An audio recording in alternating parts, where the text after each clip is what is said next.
Hello loves! Today I am here to tell you about my top 10 books of 2022 so far.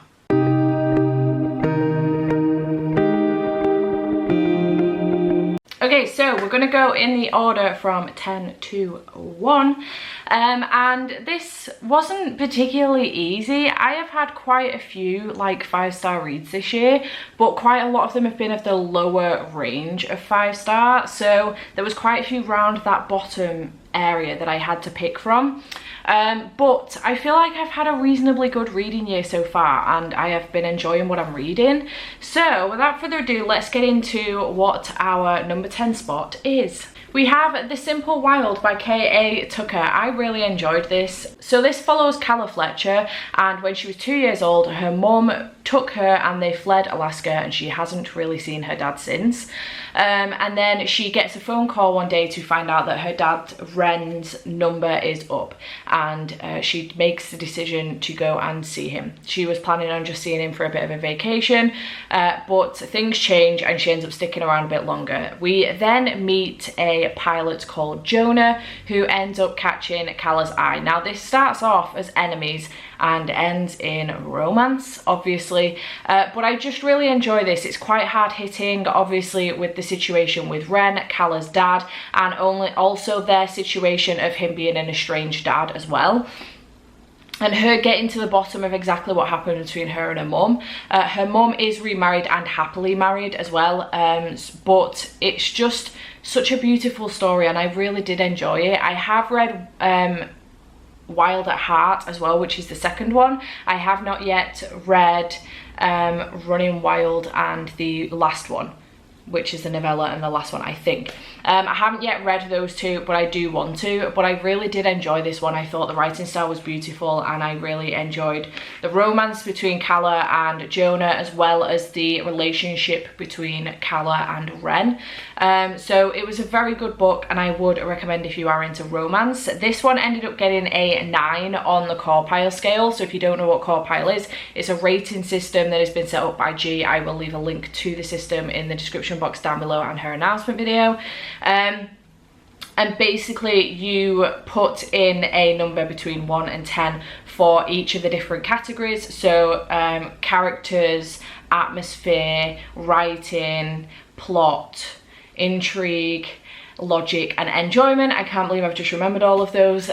So you put in a scale from 1 to 10 for each of those, and it comes up with an overall rating system out of 10, and then it gives you a rating system out of 5. So this ended up with a 5-star, but it was on the low scale and it got a 9 overall on Core Pile. In number 9 spot, we have The Last House on Needless Street by Catriona Ward. I only just recently finished this one and it ended up being a 4.5 star, but I did go back and redo my rating because I can't stop thinking about this book. It was fantastic.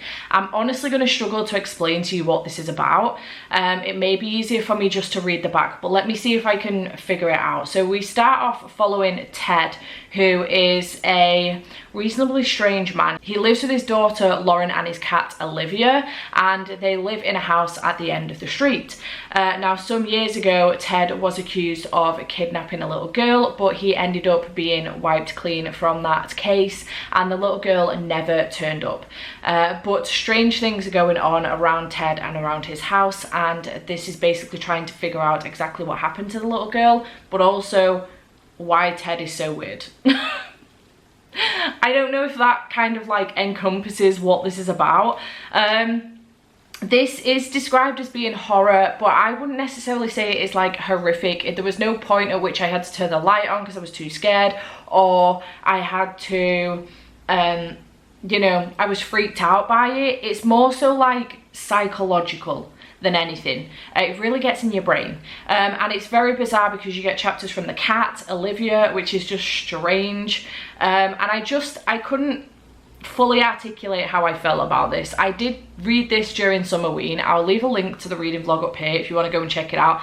There is a full-blown 10-minute episode during that reading vlog of me trying to explain how I feel about this book, and it's quite funny to watch, but also just encompasses exactly why it's difficult to explain how someone feels about this book without spoiling it. So I really enjoyed it though, and I haven't been able to stop thinking about it. I do also still need to read the acknowledgements as well, the author's note, sorry. Apparently that will make me sob, so I do need to read that as well. Again, this did get a 9 on the core pile system, so again, lower end of 5-star, but it did still get a 5-star. Then in place number 8, we do have Extraordinary by V.E. Schwab. This is a graphic novel, and this is the Illumicrate edition of this graphic novel. And this is a villain story. So this follows on from Vengeful, which is the final book in the villains series, Vicious and Vengeful by V.E. Schwab. And basically this is like a sci-fi-ish superhero, not quite superhero story. In the villains series, we're following best friends Eli and Victor, and they end up finding out a way of being able to give themselves superhuman powers, and they end up then becoming enemies, and their story goes on from there. This then follows on from that, and we're following a young girl called Charlotte who ends up in an accident at the beginning of the book, and she ends up becoming an extraordinary. She's not sure what's going on with herself, and then I think we follow her like a little bit of time after, but it turns out that someone is looking for her, and it just kind of goes from there. I really enjoyed this. It was so good, and it was so nice to be back in this world. I really enjoy the villains series. I gave the whole series 5 stars. So any opportunity I get to go back and be with the characters again, or even meet new ones like Charlotte, I will take 100%. So I'm really looking forward to the second one coming out, which I think is pretty soon. So yeah, I really did enjoy this one. And again, this did get a 9 on the core pile system, so it was a 5-star, but it was at the lower end. But I really enjoyed it. The illustration style as well was really beautiful. It was really nice. In spot number 7, we have Julia and the Shark by Kieran Millwood Hargreave. This was so beautiful. I absolutely love this story. We're following Julia, who's a young girl, and we're following her parents. They end up moving to a lighthouse because of her dad's job, and however, her mum is struggling with some issues. She's having some problems, and Julia doesn't know what's going on. Basically, this is the story of the summer that she nearly lost her mum, but there are sharks involved as well. Found a shark older than the trees. I don't know how to explain it without spoiling it, but it's a beautiful story. Trigger warnings for depression, obviously, and suicidal attempts, but it's such a beautiful story, and I absolutely loved it. And the way that it is set up as well, it's got illustrations in it which are black and white, apart from the odd like yellow portion. So again, like we have a map here, and then there is like this see-through kind of page that has little things, little birds on it, so that when you pull it over you see little birds on the map. It's just really beautiful, and you get like, again, the odd pop of colour throughout, and it's always yellow. And there is going to be a second one coming out very soon called Layla and... I'll show a picture of it here. It's going to be blue, so it's going to be the same situation, I think. Layla and the something or other. Something to do with a bear. I can't remember, but there's going to be a second one coming out, and I cannot wait because I absolutely adored this. It was so beautiful, very beautifully told. I was crying at the end. It was such a beautiful story, and I would recommend. So do pick this one up. It is middle grade, but do pick it up. It's very well told. This one got a 9.14 on the core pile scale. So again, all of these books are 5 stars, but a 9.14. Then in 6th place, we do have another graphic novel, and it is Lightfall, Shadow of the Bird by Tim Probert. This series I have been buddy reading with Jade. We read the first one last year literally together on sprints at the same time. However, this time round we read it in the same day, but not at the same time. So we read it for one of her Pokeathon gyms, but I read it in the morning, she read it in the afternoon, because I did have things to do in the afternoon. This series follows a Galdorian who is essentially extinct now. He is called Gad, and this young girl called Bee. And in the first one, Bee is going off to find some things for her Gramps' shop, and when she comes back, she finds out that her Gramps has gone on a mission somewhere, and she needs to go and find him. She ends up coming across Gad, and they end up going on an adventure to try and find her Gramps, but there is more to the story going on. So there are other things going on in the background that her Gramps is trying to help. He is like a magician, and she's trying to just get back to her Gramps and help him out, and this story continues on from that. I can't tell you too much about what's going on in this one because it is a follow-on from the first graphic novel, but I cannot wait. The minute I finish this, I needed volume 3 in my hands immediately. I assume there's going to be a volume 3 because it's left on a cliffhanger, but it's not on Goodreads or anything yet because this has just come out. So I absolutely loved this. It was fantastic. I gave the first one 5 stars. This one also got 5 stars, and this got a 9.14 on the Core Pile rating system as well. In 5th place, we have All Your Perfects by Colleen Hoover. I really loved this book. It had me absolutely sobbing. In fact, all of Colleen Hoover's books have me sobbing, I'm not gonna lie. This one is basically almost a second chance romance, but not. It's following Quinn and Graham, who are married.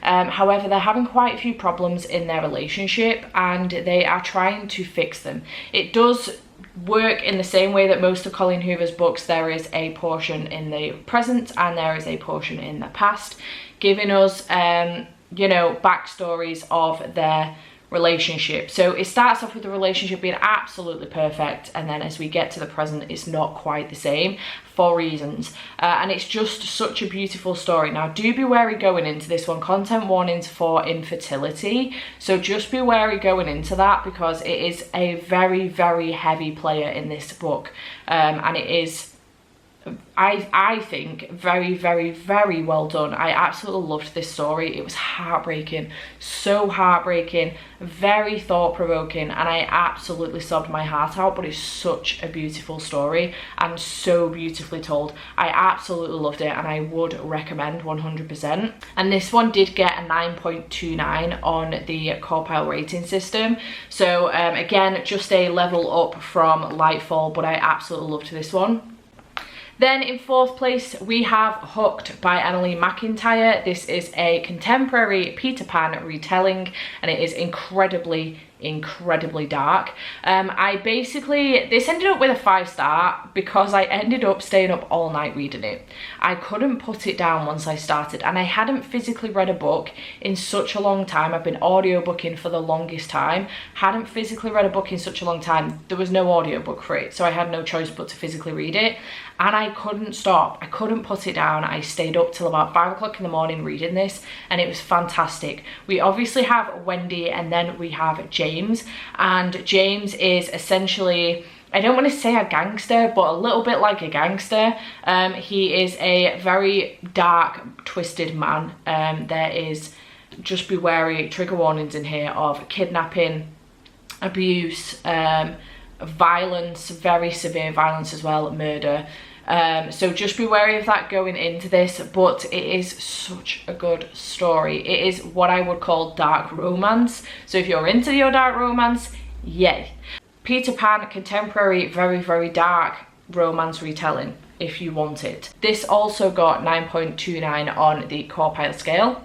In 3rd place, we do have The Family You Make by Jill Shalvis. At the beginning of the year, I was shouting about the fact that this is my favourite book of the year and I couldn't stop telling everybody because it absolutely shook me to my core. I wasn't expecting it. Basically, the publisher sent me this one. They reached out. They asked if I wanted to read it. They said they'd think it would be up my street. It sounded good, so I said yes. And I read it. Again, I think this was a case of reading it in one sitting, and I just fucking loved it. It was so good, so good. This is following Levi and Jane, and they end up stuck on one of those, what's it even called? A ski lift. They end up stuck on a ski lift together. However, Levi really hurts himself and Jane ends up helping him out. Now, they end up kind of bonding in this moment and then accidentally fake dating. Levi takes a phone call from his mum. He's fairly certain that they're going to die on this ski lift, and he tells her that basically he's with his girlfriend and he can't speak to her right now, but he loves her and he'll chat to her later. But he's fairly certain that he's going to die in this situation. So his mum hangs on to the fact that he's got a girlfriend. He ends up not dying, and he then has to ask Jane, will she go with him to like a family meal? So they end up fake dating, which is my favourite trope of all time. But not only do you end up following Levi and Jane, you end up following his parents, who are adorable, and his sister, who is going through a breakup with her daughter. and it's just so good. You also end up following Jane's roommate as well. She is like a nurse, and you end up following her roommate, who then starts a relationship with the next door neighbor.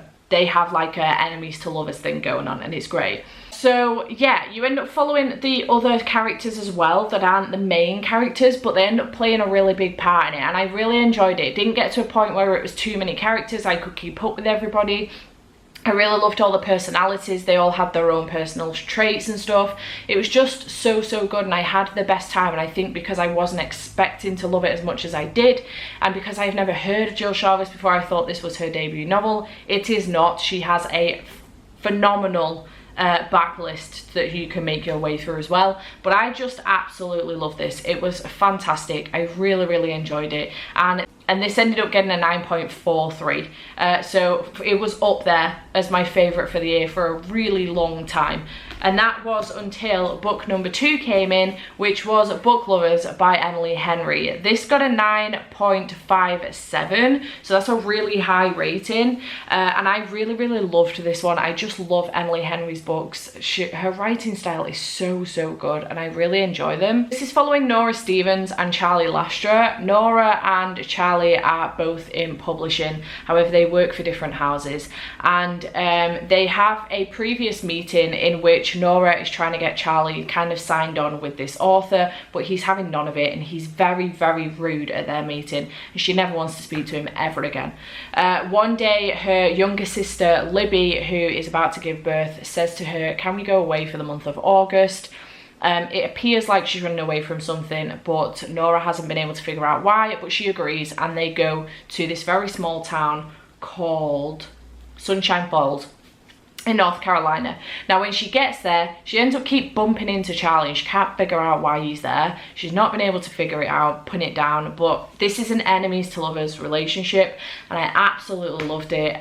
The story just kind of goes on from there, but again, you also have the relationship between Nora and Libby, and then her relationship that's going on as well, and I just really enjoyed it. Again, I love it when other characters get more involved. They're not just side characters, they're kind of like more involved with it, the story, and I just really enjoyed it. I love the writing style, I love the characters, I love the story. Books are involved in this a lot, obviously, book lovers, and I just had the best time. And this was my favourite book of the year until I read Ugly Love by Colleen Hoover literally this weekend.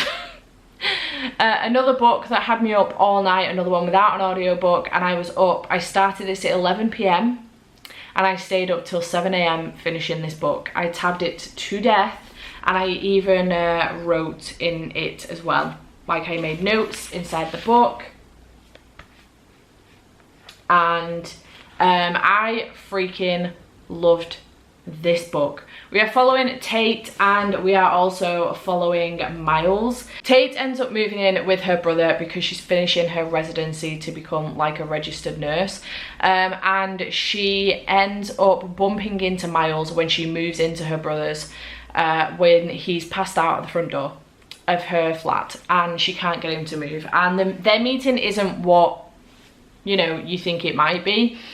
He ends up sleeping in the flat overnight. He is her brother's best friend, and then sobering up in the morning, and they have a bit of a bounty in the morning, and then she doesn't think that she'll have to deal with him again. However, because he is one of her brother's best friends, she does end up dealing with him again, and their relationship kind of goes from there. It's one of those relationships where he's very open about the fact that he never wants a relationship. He doesn't want to be in love, he's not interested in being in love, he just wants to have sex, and she says, yeah, okay, let's do it. They have rules in which they're never allowed to ask about the past, and they're never allowed to expect a future, and the relationship kind of goes from there. Now, this is a semi-toxic relationship. The only thing I will say about it is that they are very Tate necessarily isn't upfront. She has from day dot more feelings for him than he has for her, so it seems.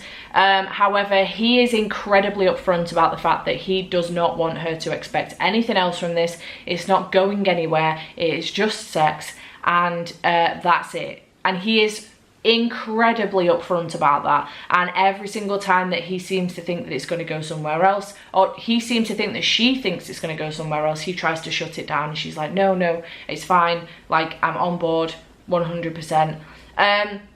But all throughout the book, you obviously get her internal monologue of, maybe if I just give him time, maybe if I just give him time.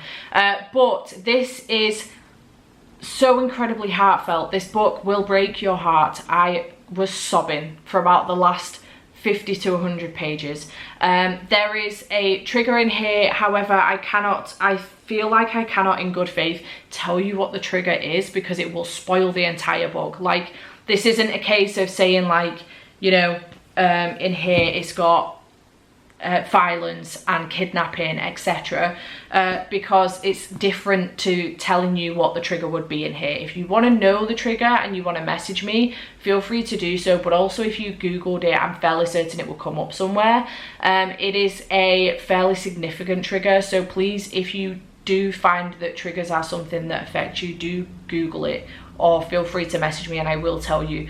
But I don't want to say it on here because it will spoil the entire book, the whole thing. From page 1, it will spoil the whole book, and it doesn't happen until the end. So I don't want to say on here what it is, but this book broke my heart. At 7 o'clock in the morning, I was absolutely sobbing, no sleep. It broke my heart. I couldn't stop crying. I absolutely love this. It was fantastic. My favourite book of the year. Colin Hoover does it again. I absolutely loved it. And it ended up getting a 9.71. I'm fairly certain that that's like the one before a 10. So I don't see anything topping this for the year. I reckon this is going to end up being my favourite book of the year, full stop. But it's my favourite book of the year so far. So, you know, however, I am binging a whole bunch of Coho at the moment with my patrons, so there is a possibility for another Coho to overtake this. I doubt it, but there is a possibility. So I just loved this book. It was so good, and it's very raw for me because today is Saturday and I binged this on Friday. No, today's Sunday and I binged this on Friday evening, like 7 o'clock Saturday morning. I finished it yesterday morning. So I loved it. I loved it. I loved it. It was fantastic. Also, Miles is my new Coho book boyfriend. Maybe my new completely book boyfriend, but I loved him. Absolutely loved him. It was great. I'm obsessed. Pick it up. So, those were my top 10 books of the year so far. Chat to me in the comments down below. Let me know if you've read any of them. Let me know if any of them have been on your radar and now you will pick them up because of this video. I'm always intrigued to see if people do that. And I hope you have enjoyed this video, and I shall see you in the next one. Bye for now.